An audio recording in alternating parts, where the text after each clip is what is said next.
বিসমিল্লাহির রহমানির রহিম। আজকে আমরা ফেসবুক অ্যাড ক্যাম্পেইনের ট্রাফিক অ্যাডটা শিখতে যাচ্ছি। তো ফেসবুক যে কোনো অ্যাডের জন্য কমন কিছু ফ্যাক্টর আছে যেগুলি আমাদের প্রত্যেকটা অ্যাডের জন্যই প্রয়োজন। অ্যাওয়ারনেসই হোক, ট্রাফিক হোক, সেলস হোক, এনগেজমেন্ট হোক, অথবা অ্যাপ প্রমোশন, অথবা যেটাই হোক, কিছু কমন ফ্যাক্টর সবগুলিতে প্রয়োজন হয়। সো এর মধ্যে যেটা আমরা দেখতে পাই, আমরা যদি একটা বিষয় শেয়ার করি যে কিছু কমন ফ্যাক্টরের মধ্যে এই ফ্যাক্টরগুলি যদি আমাদের সব সময় মোটামুটি লাগে, সব প্রত্যেকটা অ্যাডের ক্ষেত্রে লাগবে। যেমন কিভাবে, ধরুন যে কোনো অ্যাডের ক্ষেত্রে দেখা যাচ্ছে স্যার, যে কোনো অ্যাডের ক্ষেত্রে আমার ক্যাম্পেইন অবজেক্টিভ সিলেক্ট করতে হবে। First one, campaign objective select করতে হবে। আমরা জানি যে আমাদের traffic, awareness, engagement, app promotion, sales, এগুলি ক্যাম্পেইন অবজেক্টিভ। তারপরে অ্যাডটা ডিফাইন করতে হবে আসলে আমার অডিয়েন্স কি। অডিয়েন্স সেক্টরটা মোস্ট অফ দ্য অ্যাডই ম্যান্ডেটরি। বাজেট, বাজেট শিডিউলটাও আমার দরকার, কত টাকার অ্যাড চালাবো, কোন ধরনের মানুষকে দেখাবো, এগুলি আমাদের কমন ফ্যাক্টর। আর লোকেশন, জিওগ্রাফিক টার্গেটিং, যে আমি কোন অঞ্চলের মানুষগুলিকে আসলে দেখাবো, তাদের ডেমোগ্রাফিক বিষয়টা কি। ডেমোগ্রাফিক মানে হলো এজ, জেন্ডার, তাদের এডুকেশন লেভেল, এই নানান ক্যারেক্টারিস্টিক্সকে আমরা বলছি ডেমোগ্রাফিক।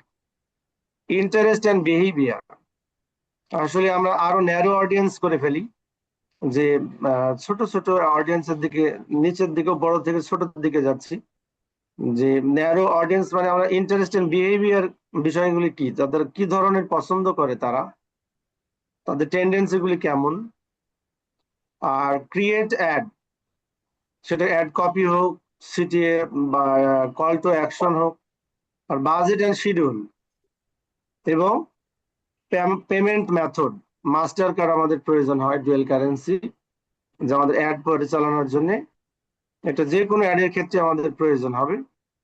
আর সর্বশেষ হলো আমাদের ক্যাম্পেইনটা লঞ্চ করতে হবে, স্টার্ট করতে হবে, এবং অ্যানালিটিক্স বিষয়গুলি আমাদের মনিটরিং করতে হবে, রেজাল্ট কেমন হচ্ছে এগুলি আমাদের গ্র্যাজুয়ালি দেখতে হবে, কম বেশি হচ্ছে কিনা, কি অবস্থা, তখন করণীয় কি, সে অনুযায়ী ব্যবস্থা গ্রহণ করা।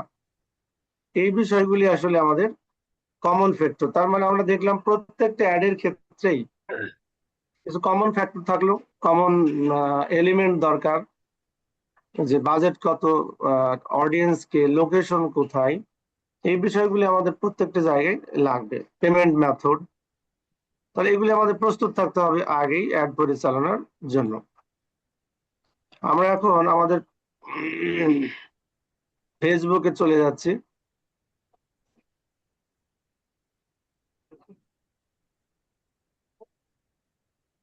গুগল, ফেসবুকের পর আমরা অ্যাড ম্যানেজারে যাচ্ছি। অ্যাড ম্যানেজার আমরা সরাসরি গুগল ক্রোমে লিখলেও চলে আসবে, অথবা ফেসবুকে আমরা যদি প্রোফাইলে চলে আসি, বাম সাইডে সি মোড়ে ক্লিক করলে অ্যাড ম্যানেজার শো করছে, এটা ক্লিক করলেও আসলে সরাসরি ইন্টারফেসে চলে যাবে। আর ডাইরেক্ট যদি আমরা গুগল ক্রোমে আমরা সার্চ দিই অ্যাড ম্যানেজার, সেক্ষেত্রেও চলে আসবে। যেটা সহজ সেভাবে আমরা বের করে নিচ্ছি। সো আমরা ফেসবুক থেকে সরাসরি গেলাম। এখানে আমরা দেখতে পাচ্ছি ইন্টারফেসে ক্রিয়েট অপশনটা আমাদের ক্লিক করব। চুজ ক্যাম্পেইন অবজেক্টিভ, এখানে awareness, traffic, engagement, leads and app promotion. আমরা জানি অ্যাওয়ারনেস মানে হলো আমরা কোনো কিছু নতুন পেজ, নতুন বিষয় হলে অ্যাডভান্স আমরা জানানোর জন্য, এটা আরো বেশি পাওয়ারফুল করার জন্য এই অ্যাডটা পরিচালনা করি। বাংলা নাটকের ক্ষেত্রে আমরা দেখি, এক পর্ব দেখলাম, আগামী পর্বে হোয়াট উইল হ্যাপেন, কি ঘটবে, এই যে একটু ধারণা দেওয়াটা, এটা হলো অ্যাওয়ারনেস যে আগামী পর্বে আমি কি নিয়ে আসতেছি। আর ট্রাফিকটা হলো ভিজিটর বা কাস্টমার বা ক্লায়েন্ট, যে আমার ওয়েবসাইটে আমি ট্রাফিক নিব, ভিজিটর নিব বেশি বেশি, এটা হলো ট্রাফিক। এনগেজমেন্ট হলো লাইক কমেন্ট শেয়ার, যে কিভাবে আমার পেজের সাথে কিভাবে আমার এনগেজমেন্ট কম হলে আমাদের বিজনেসটা বা একটু কম হবে, বা আমাদের ফ্লোটা কমে যাবে। আর বেশি থাকলে নেটওয়ার্কটা আমাদের বেড়ে যাবে। আর লিডস হলো ইনফরমেশন, এই লিড নানা টাইপে নিতে পারবো আমরা, বিভিন্ন ফর্মে নিতে পারবো, বিভিন্ন ওয়েবসাইট মানে নানান উপায়ে নিতে পারবো। আমাদের ক্লায়েন্ট বা বিভিন্ন মানুষের তথ্য, ইনফরমেশনটা আমরা লিডস। আর অ্যাপ প্রমোশন হলো কোনো নতুন অ্যাপ আমরা মার্কেটিং করব, এটা হতে পারে বিভিন্ন ডিভাইসের মাধ্যমে। এগুলি হলো ক্যাম্পেইন অবজেক্টিভ। আমরা যদি এখানে একটা ক্লিক করি, ট্রাফিকটা যদি ক্লিক করি, ডান সাইডে কিছু গুড ফর দেখাচ্ছে। গুড ফর মানে হলো যে এই ক্যাম্পেইনটা পরিচালনা করলে ফেসবুক আমাকে কি দিবে। আমি যে, আমরা জানি এটা পেইড ভার্সনের অ্যাড, আমি যে টাকা খরচ করবো অ্যাডের জন্য, তাহলে Facebook in return in exchange কি দিবে আমাকে। প্রথমেই বলেছে লিঙ্ক ক্লিকস দিবে, যে আমার লিঙ্ক আমার ক্লিক করবে, বেশি বেশি ক্লিক আসবে, ল্যান্ডিং পেজ ভিউজ আসবে, ইনস্টাগ্রাম প্রোফাইল ভিজিট আসবে, মেসেঞ্জার ইনস্টাগ্রাম আর হোয়াটসঅ্যাপেও তথ্যগুলি আসবে, আর কলস আসবে। তার মানে একটা দুইটা তিনটা চারটা পাঁচটা বিষয় আসতেছে এখানে আমাদের, যদি আমরা ট্রাফিক অ্যাডটা পরিচালনা করি বা স্টার্ট করি বা তৈরি করি। তাহলে আমরা আস্তে আস্তে চলে যাচ্ছি ক্যাম্পেইনের ভিতরে। কন্টেন্ট ক্লিক করলাম, এখানে দু ধরনের সেটিং আছে, রেকমেন্ডেড সেটিং আর ম্যানুয়াল ট্রাফিক ক্যাম্পেইন। আমরা যদি ম্যানুয়াল ট্রাফিক ক্যাম্পেইনটা আমাদের সিলেক্ট করতে হবে, যে কন্টিনিউ চলে গেলাম আমরা। আমরা ক্যাম্পেইনের Facebook campaign, not only Facebook, Facebook business ম্যানেজারই হোক আর অ্যাড ম্যানেজারই হোক, এখানে দেখতে পাচ্ছি আমরা তিনটা পার্ট আছে এখানে। First one campaign name, second one ad set, and third one ad name. এই তিনটা বিষয়ের সমন্বয়ে আমাদের একটা অ্যাড তৈরি করতে হয়। প্রথম অংশে আমরা, যেহেতু তিনটা অংশে প্রায় নাম একটা দিয়ে নিলে ভালো হয়। যদি আমি এখানে একটা নাম দিয়ে দিই, দিয়ে দিলাম ফর এক্সাম্পল কামাল হোসেন, বা কামাল দিয়ে দিলাম, একটা নাম দিয়ে দিচ্ছি আমরা, তাহলে আমাদের একটু সুবিধা হয়। দিলাম কামাল,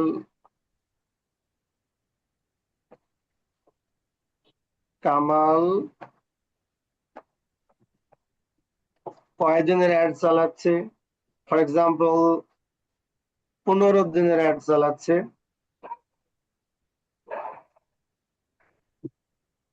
কত ডলার, ফর এক্সাম্পল $300,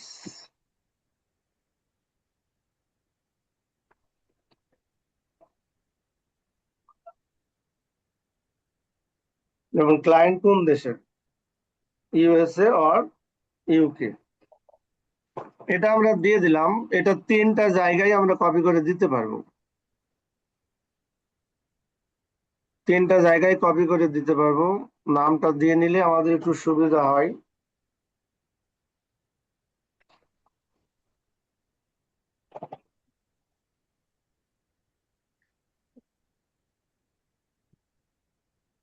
আমরা তিনটা জায়গায় নামটা দিয়ে নিলাম। এই ইন্টারফেসে আরেকটা বিষয় আছে, এই তিনটা পার্টে আমরা তিন ভাবে যেতে পারি। বামের দিকে তাকাইলে আমরা তিনটা অংশ দেখতে পাচ্ছি, first one, second one, third one. আবার ক্যাম্পেইনের ভিতরেও তিনটা অংশ, নেক্সট নেক্সট করলে আমরা তিনটা অংশ পেয়ে যাব। আবার উপরের দিকে দেখা যাচ্ছে this is one first, second one and third one. তার মানে আমরা তিনটা ভাবেই আমরা এদের খুঁজে পাচ্ছি। শুরুর দিকে আমরা প্রথমে যাচ্ছি হলো ক্যাম্পেইন ডিটেইলসে। এখানে ক্যাম্পেইন নেমটা আমরা দিয়ে নেব। অবজেক্টিভটা আমাদের ট্রাফিকে থাকবে, যদিও আমাদের শুরুর দিকে সিলেকশন ভুল হয়, এখানে চেঞ্জ করার অপশন আছে। এডিট বাটনে ক্লিক করলে সবগুলি ক্যাম্পেইন শো করবে, তখন সিলেক্ট করে বা অ্যামেন্ডমেন্ট করে নেওয়া যাবে, কারেকশন করে নেওয়া যাবে। সো এটা আমাদের ট্রাফিক আছে, আমাদের দরকার নাই। বাজেট, এখানে campaign budget and ad set budget. So আমরা কোন ধরনের বাজেট দিব? আমরা যদি ক্যাম্পেইন বাজেট দিই তাহলে দেখেন নিচের একটা অংশ চলে আসছে একটা, এবার এটা উঠেও গেছে।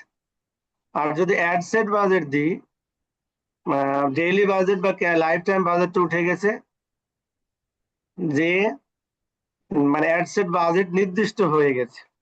আর টোটাল ক্যাম্পেইন বাজেট যদি আমরা এভাবে সিলেক্ট করি তাহলে নিচে আমাদের ডেইলি বাজেট দিব না ক্যাম্পেইন বাজেট দিব, ইন্টারফেসটা শো করছে। আচ্ছা, আমরা যদি এখানে লাইফ টাইম বাজেট মানে কি? লাইফ টাইম বাজেট মানে হলো আমরা অ্যাডটা যদি 15 দিনের জন্য চালাই, এই টোটাল 15 দিনকে আমরা বলছি লাইফ টাইম বাজেট। এটা না, লাইফ টাইম মানে এমন না যে আজীবন বাজেট। আমিও একসময় মনে করতাম ট্রাফিক মানে ট্রাফিক পুলিশ হয়তো হতে পারে, কিন্তু আসলে ট্রাফিক মানে ভিজিটর। জি স্যার, বলুন স্যার। স্যার আমার একটু মাফ করবেন, একটু যদি উপরে যাইতেন স্যার। এনে জি এই যে স্যার। একটা জিনিস শব্দ মনে পাই, বাজেট টাইপ যেটা আমরা অপশন সিলেকশন করবো, তাই না? বাজেট টাইপ যেটা, ওই যে ক্যাম্পেইনের কাছে, এই যে ক্যাম্পেইন ডিটেলস বাজেট টাইপ যেটা। Buying type. Oh sorry, buying type, হ্যাঁ বাইং টাইপ।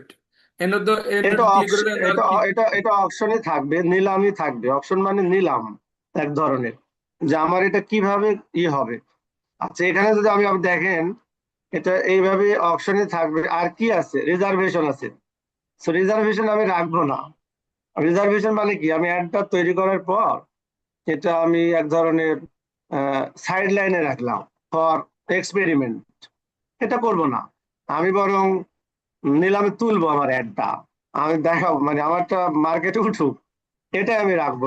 অপশনই থাকবে, রিজার্ভেশনটা দেওয়া যাবে না। দিলে আমার অ্যাডটা মানে ওইরকম করা যাবে না স্যার। জি বুঝছেন স্যার, স্যার? ঠিক আছে। Thank you sir, thank you. Okay sir. তারপরে দেখেন আমরা ক্যাম্পেইন বাজেট দেওয়ার পর এটা লাইফ টাইম বাজেট যদি আমরা দিই তাহলে এখানে কি কি পরিবর্তন হচ্ছে? লাইফ টাইম বাজেট এখানে পরিবর্তন কি? আর যদি আমি ডেইলি বাজেট দিই, ডেইলি বাজেট দিলে এখানে ফর এক্সাম্পল আমার $300 কাজ, আমি 15 দিন দিয়ে ভাগ করে নিলাম, নিয়ে প্রতিদিন কত ডলার পরে আমি সেই হিসাবে দিয়ে দিলাম ডেইলি বাজেটে। ফর এক্সাম্পল আমি যদি একটা আনুমানিক দিয়ে দিচ্ছি যে $15 দিলাম প্রতিদিন ডেইলি, তাহলে এখানে আমাদের একটা সুবিধা হবে, সেটা হলো টাকা শেষ কার্ডে, অ্যাড শেষ। আর যদি আমরা ডেইলি বাজেট দিলে আর কিছু এখানে লাগতেছে না অপশন গুলি দেখেন। আর যদি এখানে লাইফ টাইম বাজেট দিই, লাইফ টাইম বাজেট দিই তাহলে টোটাল বাজেট, যদিও আমাদের দ্বিতীয় অপশনেও বাজেটের আরেকটা দ্বিতীয় পার্টে আছে, সেখান থেকেও আমরা করে নিতে পারবো। সো আমরা এখানে ডেইলি বাজেট দিয়ে দিলাম, ডেইলি বাজেট আনুমানিক 20 বা 10 দিয়ে দিলাম।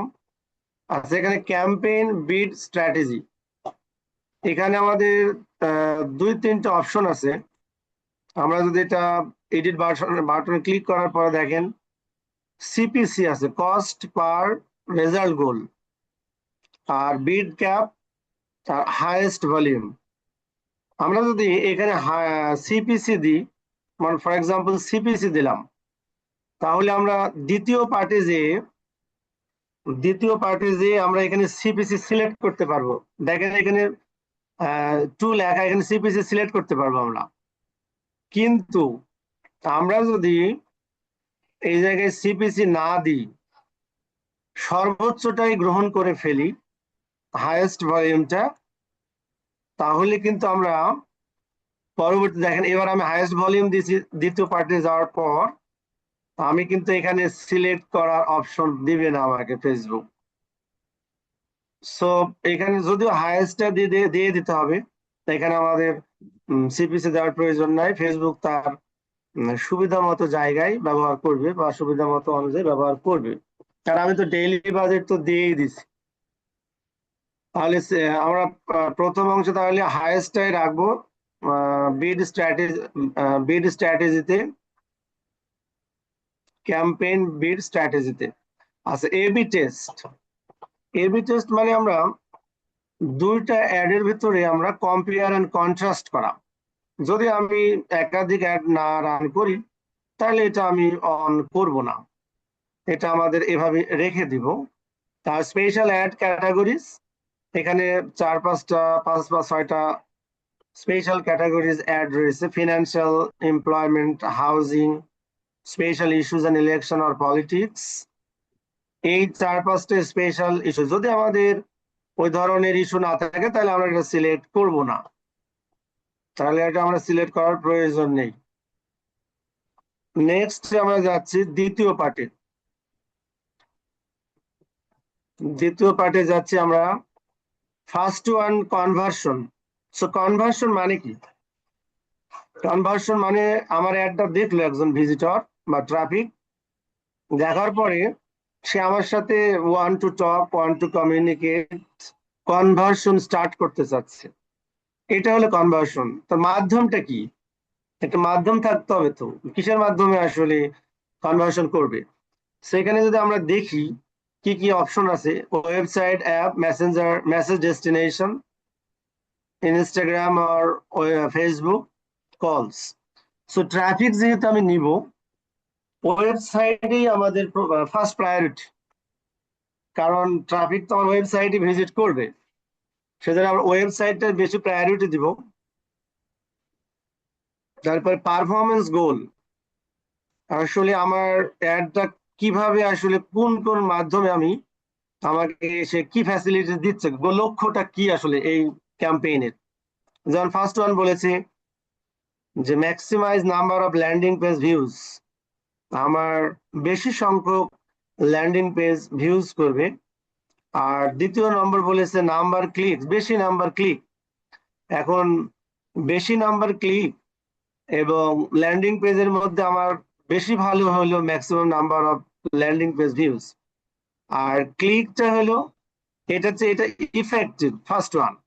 নিচের দিকে যদি তাকাই আমি, যে ম্যাক্সিমাইজ ডেইলি, আরো কিছু আদার গোলস রয়েছে, কিছু নাম: maximise number of conversions, maximise daily unique reach, maximise number of impression. ইমপ্রেশনটা কি? আমার কাছে, আমি ঘুমাই থাকি নাহলে জেগে থাকি, আমার কাছে একবার যাবে, গেলেও আমি দেখলাম কি দেখলাম না, ইট ডাজন্ট ম্যাটার, বাট আমার কাছে গেছে ইমপ্রেশন। আমি যদি এটা ক্লিক করি একবার দেখি, তাহলে এটা ক্লিক হলো, রিচ হইলো আমার কাছে একেবারে। সো এটা হলো লাস্ট ওয়ান, ছিল যে ম্যাক্সিমাম নাম্বার অফ ইমপ্রেশন আর নাম্বার অফ কনভার্সন। এটা আমাদের প্রথমটা দিলে মনে হয় বেশি ভালো হবে। এখানে লিখেছে we shall try to show your ads to the people most likely to view the website linked in your ad. আমরা তোমার অ্যাডটা দেখাবো সেই সব মানুষকে বেশি করে যারা তোমার ওয়েবসাইট, তোমার অ্যাডের সাথে ভিউ করে দেখবে, এইসব মানুষকে আসলে দেখাবো বেশি। ফার্স্ট ওয়ান দিলে আমাদের মনে হয় ভালো হবে। সো দিলাম আমরা ফার্স্ট ওয়ান, এখানে দরকার নেই, এটা এটা একটা হয়েছে। এই যে অ্যাট্রিবিউশন মডেলটা, এইটা একটা খুবই গুরুত্বপূর্ণ, না হলেও নতুন টাইপের কিছুটা। অ্যাট্রিবিউশন মডেলের এখানে যদি আমরা ক্লিক করি, একটা আছে স্ট্যান্ডার্ড আর একটা আছে ইনক্রিমেন্টাল।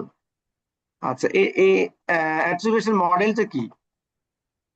আসলে অ্যাট্রিবিউশন মডেলটা হলো এমন একটা প্রসেস বা সিস্টেম যার মাধ্যমে কোন ইউজার অ্যাডটা দেখার পরে ক্রেডিটটা আসলে, মানে যদি ক্লিক করে বা কনভার্সন স্টার্ট করে, এই ক্রেডিটটা আমি কাকে দিব? ফর এক্সাম্পল, একজন ইউজার একটা অ্যাড ফেসবুকে দেখলো, আরো যদি সহজ করে বলে দিই আমি, ফেসবুকে একটা অ্যাড দেখলো, দেখার পর গুগলে যে সার্চ দিয়ে আমার সাথে কনভার্সন করে একটা প্রোডাক্ট কিনলো, ওয়েবসাইটে যাওয়ার পরে আমার সাথে একটা প্রোডাক্ট কিনলো। তাহলে আমি এখন ক্রেডিটটা কাকে দিব? ফেসবুককে দিব না গুগলকে দিব? প্রথমে অ্যাডটা দেখলো ফেসবুকে, তারপরে সার্চ করে, গুগলে সার্চ করে ওয়েবসাইটে আমার সাথে কনভার্সন করলো, কনভার্সন করে একটা প্রোডাক্ট কিনলো। তাহলে ক্রেডিটটা কাকে দিব? এটা এই প্রসেসটার নামই আসলে অ্যাট্রিবিউশন মডেল। এখানে আমাদের স্ট্যান্ডার্ড দিয়ে রাখলে বেস্ট। তারপরে ডিনামিক ক্রিয়েটিভ, স্যার পাওয়ার স্যার একটু ডাইনামিক ক্রিয়েটিভ। ডিস্টার্ব করি স্যার, 30 সেকেন্ড বলেন স্যার। আছে এই লিঙ্কটা, পরে কি আপনি লিঙ্ক দিবেন? দেন স্যার, আজকে রায়ন ভাই দেখ, সমস্যা নেই। আর রায়হান ভাই তো ঠিক নেক্সট আছে, উইক দেন। রায়হান ভাই লিঙ্কটা গেলে আপনি একটা লিঙ্ক দিয়ে দিন। আর স্যার ওইখান থেকে আপনি শুরু করবেন।